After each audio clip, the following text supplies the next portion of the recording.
नहा धोकर मतलूबा police station पहुंचा। स्टेशन की हालत देखी तो मेरा तो दिमाग चकरा गया। वहां के अहलकार वहां के बैरूनी दरवाजे पर कुर्सियों पर बैठकर खुशगप्पियों में मसरूफ थे, साथ में सिगरेट पिए जा रहे थे। मैंने अपना गला खंकार कर उनको अपनी तरफ मतवज्जा किया। कहने लगे, हाँ जी, कौन हो तुसी जी? मैंने कहा, मैं यहाँ SHO के तौर पर तैनात किया गया हूँ।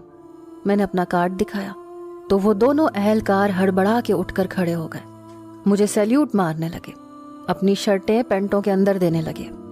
जैसे ही मैं अंदर दाखिल हुआ तो सामने एक ऑफिसर हाथ में मोबाइल पकड़े अपने दोनों जूतों समेत अपनी टांगे सामने टेबल पर रखे महवे गुफ्तगू था, और उसके सामने एक बूढ़ा शख्स दोनों हाथ जोड़े रोते हुए उसकी मिन्नत कर रहा था कि साहब जी, खुदा के लिए मुझे माफ कर दो, आइंदा कभी किसी के खिलाफ आवाज नहीं उठाऊंगा।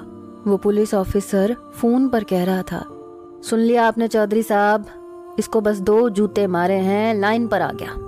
आवाज तो सुन ली होगी ना आपने इस बेकरतूते की। अरे ये कम नीच जात के लोग होते हैं, जूते की जुबान समझ में आती है इन्हें, वो मैंने समझा दी है। मैं चलते चलते टेबल के सामने जाकर खड़ा हो गया। मुझे देखकर उसने अपने अब्रू उचकाए थे। मुझसे कहा कि पूछ रहा हूँ कि कौन हूँ भाई, इधर क्यों आए हो? मैंने कहा, अपना फोन बंद कर। मेरा लहजा काफी सख्त था। उसने मुझे सर से पैर तक देखा। कहने लगा, जी क्यों फोन बंद करूं?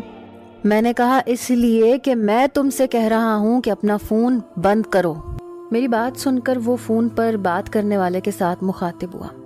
कहने लगा, चौधरी साहब, मैं आपको 2 मिनट बाद फोन करता हूँ। ये कहकर उसने फोन बंद किया। कहने लगा, कौन है भाई, और ये तड़ियां किसको लगा रहा था तू? मैंने अपना कार्ड उसके सामने टेबल पर रख दिया। मेरा कार्ड देखते ही वो पूरे का पूरा अचंभे में आया। सर कहता हुआ फौरन से खड़ा हुआ, सैल्यूट मारने लगा। मैंने कहा, तुम्हें इसलिए यहाँ ड्यूटी पर रखा गया है कि तुम सामने टेबल पर दोनों टांगे फैलाकर फोन पर बातें कर सको? कहने लगा, सुबह का फिर के टांग अकड़ गई थी जी, सोचा थोड़ा सा अपनी टांगों को आराम दे दूं। मैंने कहा, मेरा कमरा कौन सा है? उसने सामने कमरे की तरफ इशारा किया। मैं वहां जाने लगा तो कहने लगा, ओ जी रुको जी साहब जी, मैं पप्पू से कह के कमरा साफ करा देता हूँ। उसने किसी अहलकार को पप्पू कहकर पुकारा और उसे कहने लगा, फटाफट से शीशे की तरह साहब जी का कमरा साफ करवाना है। 1 हफ्ता लगा था मुझे उस पुलिस स्टेशन को पुलिस स्टेशन की शक्ल देते हुए। एक तो हमारे मुआशरे में ईमानदार पुलिस का होना सबसे बड़ी जलालत है। बड़ी मुश्किल से हम लोग अपने मुल्क की काली भेड़ों को सबूतों के साथ उनके गिरेबानों से पकड़ते हैं, और फिर हमें एक फोन आ जाता है कि ऊपर से कॉल आ गई है, उन्हें छोड़ दिया जाए। और अगर हम एहतजाज करते हैं तो वही होता है जो मेरे साथ होता था। किसी छोटे से कस्बे और गांव में ट्रांसफर के नाम पर फेंक दिया जाता है कि वहां जाकर ड्यूटी करो।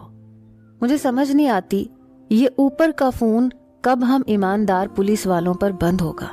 बहरहाल मुझे ड्यूटी ज्वाइन किए हुए काफी दिन हो चुके थे जब मेरी उस लड़की से तीसरी मुलाकात हुई।